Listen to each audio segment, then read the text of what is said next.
Big boss Malayalam season 6 മൂന്നാമത്തെ ആഴ്ചയിലെ പുതിയ ക്യാപ്റ്റൻ ബിഗ് ബോസിൽ ചാർജ് എടുത്തിരിക്കുന്നു. അതിനൊപ്പം തന്നെ രണ്ടാമത്തെ ആഴ്ചയുടെ അവസാന ദിവസങ്ങളിൽ ബിഗ് ബോസ് വീട്ടിലെ പുതിയ പവർ ടീം ആയി തിരഞ്ഞെടുക്കപ്പെട്ട പുതിയ ടീമിനെ അധികാരം ഏൽപ്പിക്കുന്ന ചടങ്ങ് കൂടി നടക്കപ്പെട്ടു. അധികാരം ഏറ്റെടുത്തുകൊണ്ട് പുതിയ പവർ ടീം നടത്തിയ അവരുടെ നയവിശദീകരണത്തിൽ ഞെട്ടി ബിഗ് ബോസ് വീട്ടിലെ എല്ലാ മത്സരാർത്ഥികളും. മുന്നോട്ട് വെച്ച പുതിയ ആശയങ്ങൾ ഇതെല്ലാമാണ്. ഒന്നിടവിട്ടുള്ള ദിവസങ്ങളിൽ എല്ലാ മത്സരാർത്ഥികൾക്കും ഒരു ഫിസിക്കൽ ട്രെയിനിങ് ഉണ്ടായിരിക്കും. അതിൽ എല്ലാവരും കമ്പൽസറിയായും പങ്കെടുക്കേണ്ടതുണ്ട്. എല്ലാ ദിവസവും Bigg Boss morning song play ചെയ്യുന്നതിന് മുൻപ് തന്നെ പവർ ടീം ഇടപെട്ട് എല്ലാവരെയും വിളിച്ചെഴുന്നേൽപ്പിക്കും. ഈ സമയത്ത് എല്ലാ മത്സരാർത്ഥികളും എഴുന്നേൽക്കേണ്ടതും കിച്ചൺ ടീം ഈ സമയത്ത് ഒരു ചായ തയ്യാറാക്കേണ്ടതും ആ ചായ കുടിച്ച് ആക്റ്റീവായി മോർണിംഗ് സോങ് വരുമ്പോൾ അതിൽ ആക്റ്റീവായി തന്നെ എല്ലാവരും ഡാൻസ് ചെയ്യേണ്ടതുമാണ്. മറ്റൊരു കാര്യം, വൈകിട്ട് ലൈറ്റ് ഓഫ് ചെയ്ത് കഴിഞ്ഞാൽ ഓരോരുത്തർക്കും അലോട്ട് ചെയ്തിരിക്കുന്ന ജോലികൾ കഴിഞ്ഞാൽ എല്ലാവരും റൂമിൽ കയറുകയും ഉറങ്ങുകയും വേണം. അനാവശ്യമായി ബിഗ് ബോസ് വീടിന് ചുറ്റും ചുറ്റിത്തിരിയുന്നതും അനാവശ്യമായി ബിഗ് ബോസ് വീടിന് പുറത്ത് സംസാരിച്ചിരിക്കുന്നതും ഒഴിവാക്കാൻ വേണ്ടിയാണിത്. എല്ലാവരും കൃത്യസമയത്ത്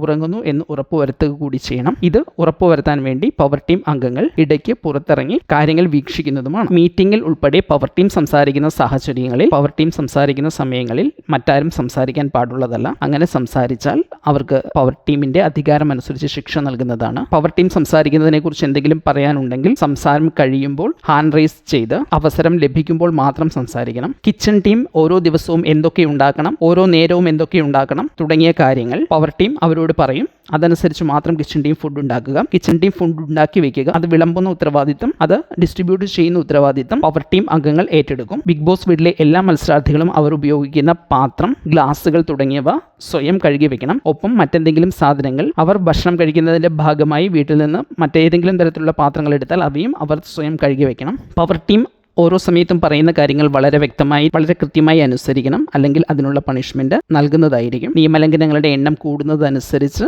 ശിക്ഷയുടെ കാഠിന്യവും കൂടുന്നതായിരിക്കും. ബാത്റൂം ഏരിയയിൽ മത്സരാർത്ഥികൾ കുളി കഴിയുമ്പോൾ മുടി വീഴുന്നത് അവരവർ തന്നെ ക്ലീൻ ചെയ്യുക എന്ന ശീലത്തിന് പകരം ബാത്റൂം ടീം തന്നെ ഇടയ്ക്കിടയ്ക്ക് ചെക്ക് ചെയ്തത് ക്ലിയർ ചെയ്യേണ്ടതുണ്ട്. പവർ ടീം അംഗങ്ങൾ പവർ ബില്ല് മുഴക്കി കഴിഞ്ഞാൽ എല്ലാവരും ലിവിംഗ് റൂമിൽ എത്തുകയും എന്താണ് പവർ ടീം സംസാരിക്കുന്നത് എന്ന് കേൾക്കാൻ വെയിറ്റ് ചെയ്യുകയും ചെയ്യണം. പവർ ടീം സംസാരിച്ചു കഴിഞ്ഞതിന് ശേഷം മാത്രമേ മറ്റേത് അംഗത്തിനും സംസാരിക്കാനുള്ള അവകാശം ഉണ്ടാവുകയുള്ളൂ. ഇങ്ങനെ അവർ ചെയ്യാൻ പോകുന്ന കാര്യങ്ങളെക്കുറിച്ച് വ്യക്തമായ ഒരു പദ്ധതി മുന്നോട്ട് വയ്ക്കാൻ പവർ ടീമിന് കഴിഞ്ഞു എന്നത് പവർ ടീമിൻ്റെ ഒരു വിജയം തന്നെയാണ്. ഏതായാലും ഈ തുടക്കത്തിൽ ബിഗ് ബോസ് ഉൾപ്പെടെ ഇംപ്രസ്ഡ് ആയിട്ടുണ്ട് എന്ന് തന്നെ വിചാരിക്കാം. ബിഗ് ബോസ് അതിനുശേഷം അനൗൺസ് ചെയ്തത് ഇങ്ങനെയാണ്: തുടക്കത്തിലെ പവർഫുള്ളായ പവർ ടീമിന് അഭിനന്ദനങ്ങൾ എന്നാണ്. അതുകൂടാതെ ആഘോഷമായി ഒരു അധികാരദണ്ഡൊക്കെ നൽകി പവർ ടീമിനെ ആഘോഷമായി വീടിന്റെ എൻട്രൻസ് മുതൽ പവർ റൂം വരെ മറ്റു മത്സരാർത്ഥികൾ പൂവുകൾ വിതറി പാട്ടും കൊരവയുമൊക്കെയായി ഈ പവർ ടീമിനെ അവരുടെ പവർ റൂമിലേക്ക് ആനയിക്കുകയും ചെയ്തു. ഏതായാലും പവർ ടീമിന്റെ പുതിയ തുടക്കം കണ്ട് എല്ലാ മത്സരാർത്ഥികളും ഒന്ന് ഞെട്ടിയിട്ടുണ്ട് എന്ന് പറയുന്നതാവും ശരി. ഏതായാലും ഈ പവർ ടീമിന്റെ തുടക്കത്തെക്കുറിച്ച് നിങ്ങളുടെ അഭിപ്രായം എന്ത്?